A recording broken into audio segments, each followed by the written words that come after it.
I'm going to give you guys a strategy that I use almost every single day when I'm trading the NASDAQ, and I do this live every single day. So if you want to catch those live streams, be sure to smash that subscribe button, hit that like button for your boy. It's also a free way to support the channel. Just gets the YouTube videos out to more people. Also, if you want to skip that eval stage and go straight to a funded account, forget evals, forget trying to spend mental capital on evals, and you want to go straight to that funded account level, TradeFi is running 35% off all accounts right now. You can use code JM to lock that in. There's a link down in the pinned comment that you can use. Also, there's a link down in the description you can use as well. 35% off all accounts, even the evals. Yes, if you do want to go through evals, but who wants to do that anymore, right? We all want straight to funded because we want to get paid, baby. Let's get into the video. All right, we are going to cover a strategy here that I use, like I said, every single day. It is very powerful.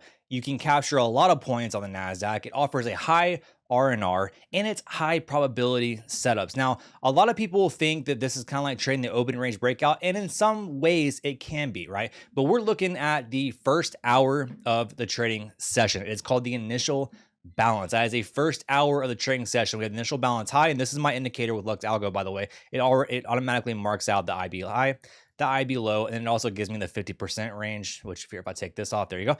It gives you the 50% mark of the IB as well. So here we have IB high, here we have IB low, and then here we have 50% of the IB there, okay?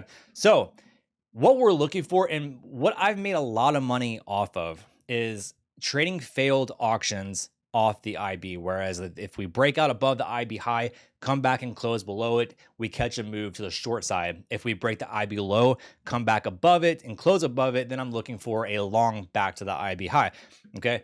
Now, failed auctions, just to give you a brief definition of what a failed auction technically is.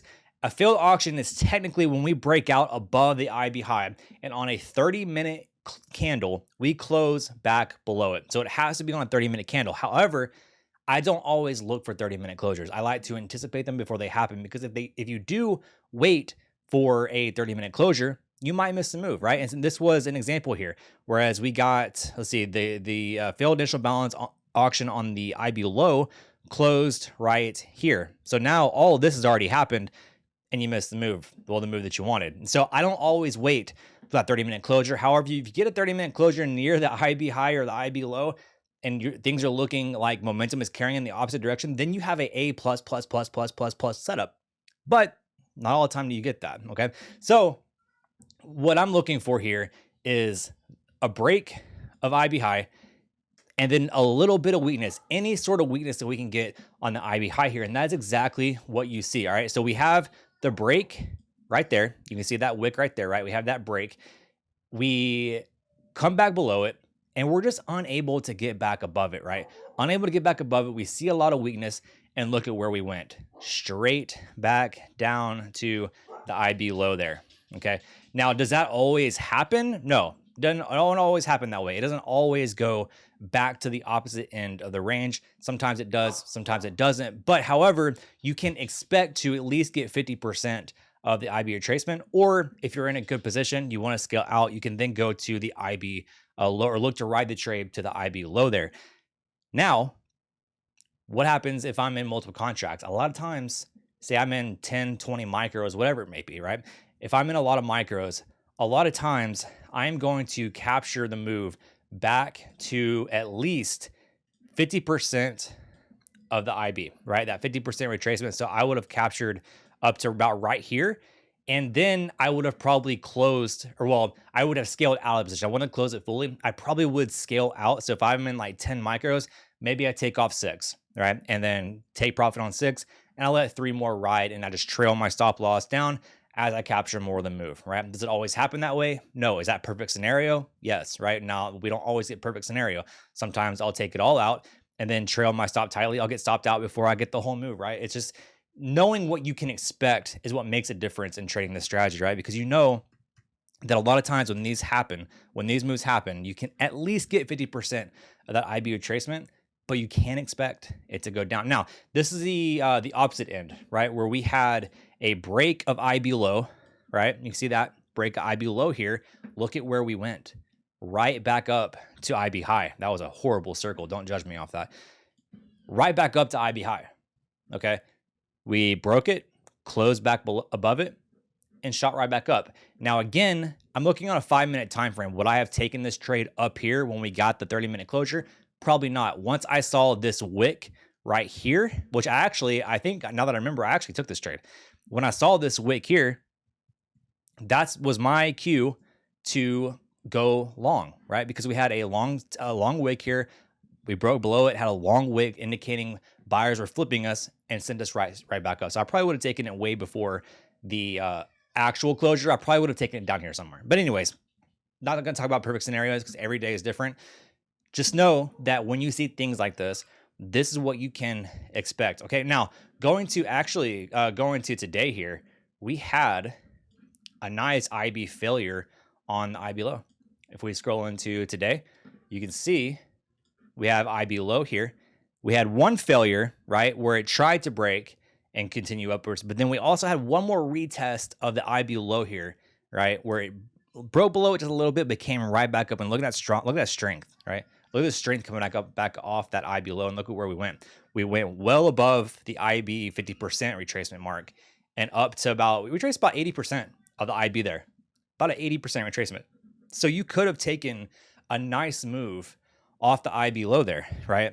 Now we didn't get any IB high test, but again, it's knowing what you can expect, right? When we have a failure of the IB low, would I have waited for a 30-minute closure? No. On a 5-minute, I make a lot of my trading decisions off the 5-minute time frame. So I would have seen that we broke below the IB low, came back above it on a 5-minute. Strength was showing. We were showing signs of wanting to hold IB low. Strength came in. I would have taken the long, in which in this case, I did actually take the long. Now, I will say, when I took this long, I took it off this first failure here, right? And so I took it, I think my entry was like 906. 906 here when I took this. I got this move up, and I ended up taking all the position off because I was afraid of, oops, let me get the brush here. I was afraid of those wicks right there, showing a lot of signs of resistance, in which we did actually pull back off of it, but we did get that one move. This move here is what I wanted when I took the entry here. All right. That's what I wanted when I took the original entry. However, I was just a bit too early because the NAS wanted to come back down and retest that IB low there, but that's okay. We still captured a little bit of the move. Now, again, I want to emphasize this too. You don't have to capture the whole move. You know that you can take, 10, 20, 30 points on the NASDAQ, right? You don't have to capture 50 or 100 or whatever. You just know what to expect when price indicates these failures, right? You know what to expect. And so if you're one of those traders that captures 20 points, 15 points, that's okay, right? You're still given high probability setups to make a good amount of money trading the NASDAQ, right? Now, I also want to go over this too. On the flip side, there's also trading the breakouts, right? You can trade the breakouts on the IB. Now, that would indicate more of a trending market. And do we have a trending market every day? Not really. Not as of late. We've been pretty bullish, but we don't have a trending market every day, right? And so that's why I like to look for these failures, because it's more rare to have a trending day than it is to have a range day. All right. So, but in this case, you could have traded a breakout here of IB high where we actually broke it, came down and retested it, took a long and traded the breakout. If you didn't take profits, you probably got stopped out for break even or a loss, but you could have captured, just say you took it here, 70 all the way up to 90, was that 102? So you could have maybe captured like 15, 20 points if you didn't capture this whole move here. You still could have captured about 15, 20 points, right? Let's see, going to another day.